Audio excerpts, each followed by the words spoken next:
Dans nos écoles francophones de l'Ontario, plusieurs de nos élèves éprouvent des anomalies de l'apprentissage qui freinent leur réussite scolaire.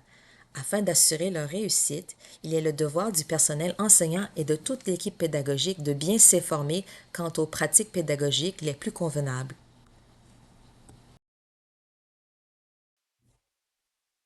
Aujourd'hui, nous présentons le trouble développemental du langage, une anomalie de communication reconnue par le ministère de l'Éducation de l'Ontario. Nous verrons sa définition légale, ses manifestations et son impact en classe, ainsi que des stratégies pédagogiques inclusives pour soutenir les élèves concernés. Selon le Consensus international Catalyse et Orthophonie et Audiologie Canada, le TDL touche environ 7% des enfants. Cela représente environ 2 élèves par classe en Ontario. C'est plus fréquent que l'autisme, la déficience intellectuelle ou la surdité.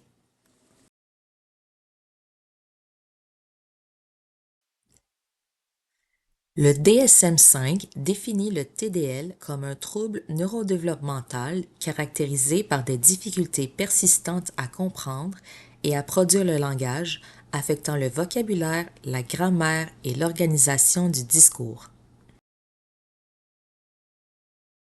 Selon le guide ministériel, un trouble du langage est une difficulté d'apprentissage caractérisée par une compréhension ou une production déficiente du langage verbal, écrit ou autre. Il peut toucher la forme, le contenu ou l'usage du langage, incluant retard, défaut d'élocution et troubles de la phonation. Sur le plan scolaire, les élèves ayant un TDL peuvent avoir de la difficulté à comprendre les consignes, à suivre les explications, à saisir les nuances ou à traiter plusieurs informations à la fois. Cela peut être interprété à tort comme un manque d'attention. Les élèves peuvent avoir du mal à chercher leurs mots, produire des phrases courtes ou imprécises, leur vocabulaire est limité ou ils ont des difficultés à raconter un événement. Leur participation orale peut être réduite, ce qui affecte leur engagement.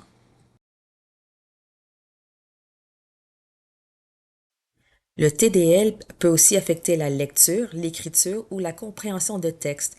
Par exemple, elle peut nuire à la compréhension des concepts plus abstraits. Sur le plan socio-émotionnel, cela peut entraîner de la frustration, un retrait social ou une faible estime de soi, ce qui limite l'engagement en classe. Prenons le cas de Thomas, âgé de 7 ans en deuxième année. Le rapport de son orthophoniste indique qu'il éprouve plusieurs difficultés en communication. Elle remarque qu'il a du mal dans certaines matières car sa compréhension des notions et des attentes est souvent erronée. Il ne parvient pas à formuler des courtes phrases complètes et son vocabulaire est peu précis. Pour aider Thomas, des adaptations ont été mises en place. Il est placé près de l'enseignant pour limiter les distractions et reçoit plus de temps pour compléter ses tâches.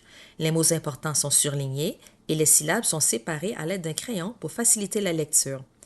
Ces stratégies lui permettront de mieux comprendre et structurer ses réponses. Il arrive que Thomas se sente souvent découragé lorsqu'il ne comprend pas les consignes.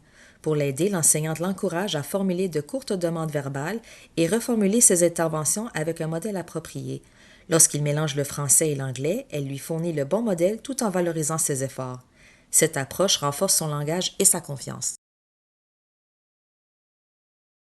D'ailleurs, plusieurs outils peuvent soutenir l'élève ayant le TDL comme Thomas. Le premier que nous recommandons est Book Creator. Il permet aux élèves de créer des livres numériques avec images, audio et texte, ce qui soutient l'expression orale et écrite.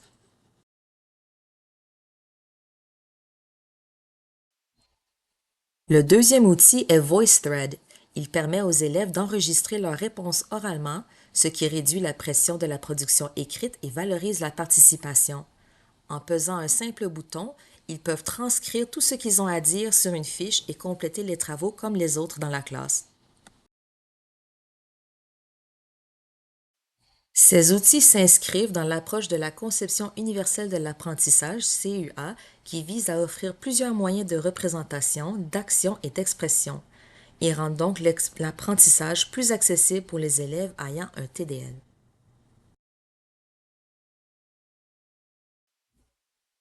Au-delà des outils, les pratiques pédagogiques jouent un rôle essentiel comme la mise en place d'une routine de vocabulaire multimodal. Elle permet de structurer l'apprentissage du langage et de limiter la surcharge cognitive. En utilisant plusieurs canaux visuels, oraux et gestuels, l'élève traite l'information de différentes façons.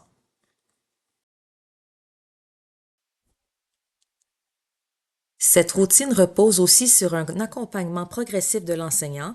Celui-ci adapte son soutien selon les besoins de l'élève en donnant d'abord beaucoup d'aide, puis en la diminuant graduellement. Il observe, ajuste ses observations et encourage l'essai, ce qui permet à l'élève de développer son autonomie.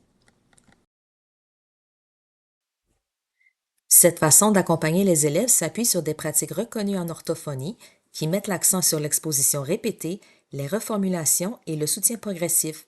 Les recherches montrent que les élèves apprennent mieux lorsque les mots sont travaillés dans les contextes signifiants, en lien avec la CEA. Cette approche favorise un développement durable et transférable. Au fur et à mesure que les élèves comprennent mieux les mots et savent les utiliser, ils gagnent en confiance et osent davantage prendre la parole.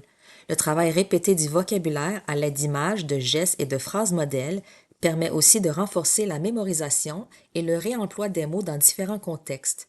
Cela contribue à un développement durable du langage. Cette approche contribue aussi à réduire l'anxiété linguistique chez les élèves ayant le TDL. Grâce à une routine prévisible, ils se sentent en sécurité pour essayer, se tromper et recommencer. En combinant soutien, répétition et encouragement, l'enseignant crée un climat inclusif qui favorise l'engagement, l'autonomie et la persévérance. Sans une connaissance du trouble développemental du langage, cette anomalie de l'apprentissage peut être mal interprétée. Le TDL n'est pas un manque d'effort, mais un besoin de soutien linguistique structuré. En comprenant ces manifestations et en appliquant les pratiques pédagogiques qui conviennent, nous pouvons créer un climat inclusif.